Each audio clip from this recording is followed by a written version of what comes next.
Hey guys, welcome to another episode of the Mastermind Content Archetypes Explained series. I'm Richard O'Neill, and today I'm going to explain why the wounded hero comes online and the signs to look out for when your archetypal hero is underdeveloped.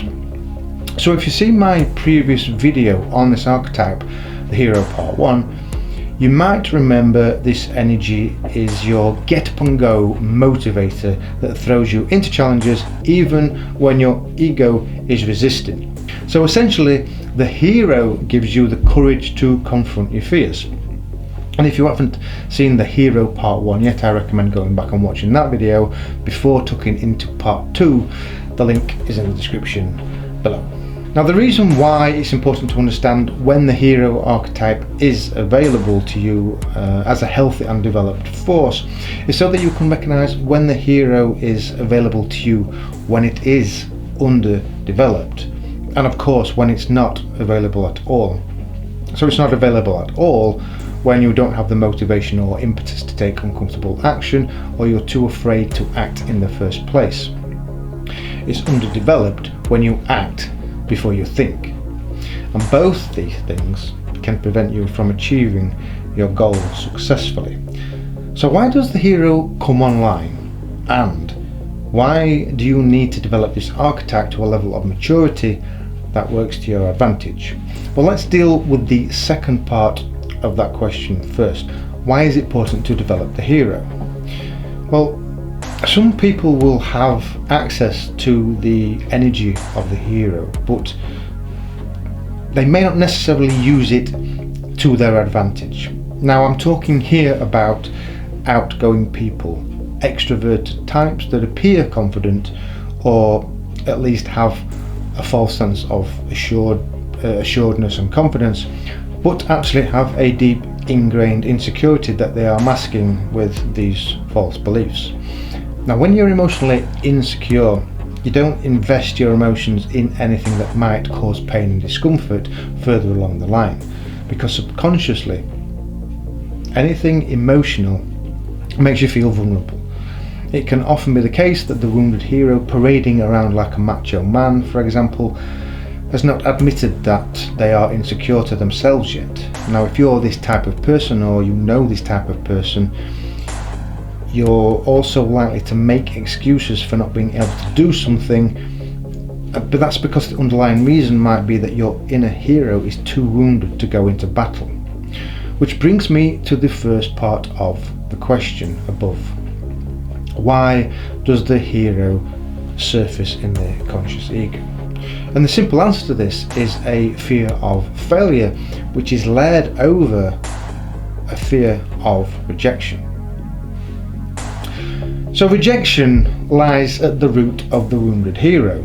This energy surfaces and takes hold when a child does not receive love and approval from the protective figure.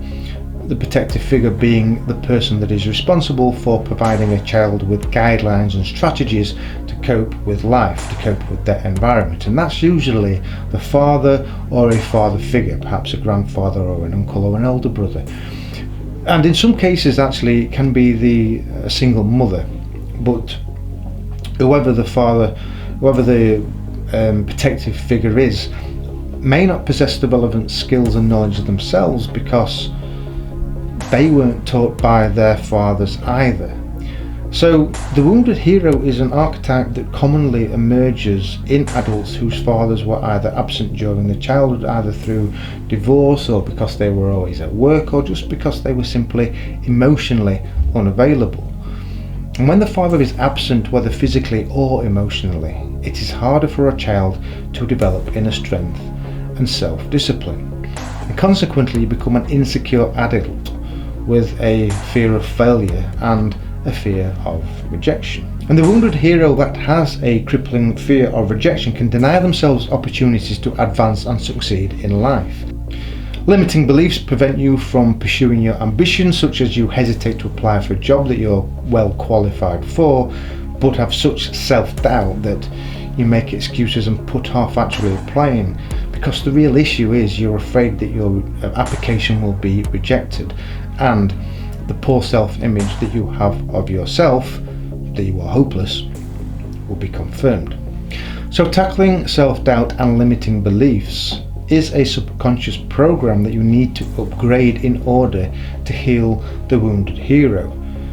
Now, if rejection and failure feels like the end of the world to you, your inner hero is wounded, and it's wounded in a bad way, because the wounded hero takes rejection so badly that you sometimes lose all sense of hope.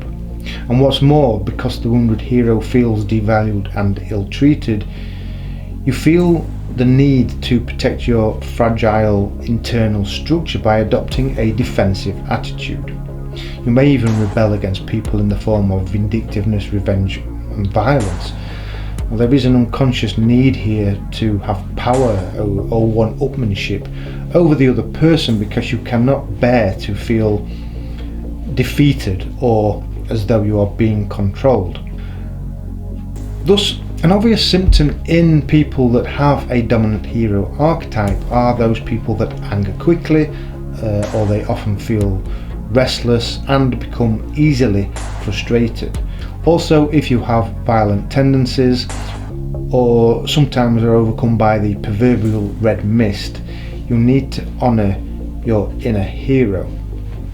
Okay guys, I trust that this has given you sufficient insight into the hero archetype and some ideas about how you can go about healing the wounded part of your personality.